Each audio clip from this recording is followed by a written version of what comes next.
বিভূষণ আমার হৃদয়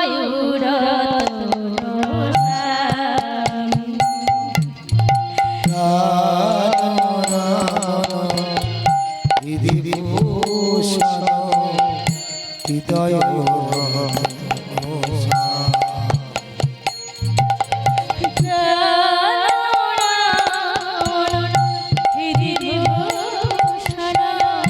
হৃদয়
গান্ধারী স্বামীর পদ যুগলে জড়ায় ধরে স্বামীর পদ সেবা করছে। আরে স্বামীকে বলছে শোনো আজ থেকে আমি তোমার অর্ধাঙ্গিনী হলাম। তাই গান্ধারী শাড়ির আঁচল ছিঁড়ে বাবা নিজের চোখে বেঁধে হয়ে গেল ধৃতরাষ্ট্রের মতো আর অন্ধ। তবে বাবা এখানে একটা কথা বলি, আমাদের শাস্ত্র বলো গীতা বলো অকল সমুদ্র, এর কোনো কুল কিনারা নেই। গান্ধারী শিশু যে এই কারণে তার চোখে কাপড়ে বেঁধে অন্ধ হয়েছিল তা নয়, এর আরো অনেক কারণ আছে বাবা। তাই সেই সব পথ ধরে গেলে অনেক বড় হবে। তাই সেই সব পথে না গিয়ে আমি যে পথ ধরে চলেছি সেই পথ ধরে আমি তোমাদের লীলাটা শোনাতে চাই। হরি বল হরি বল নিতাই হরি বল হরি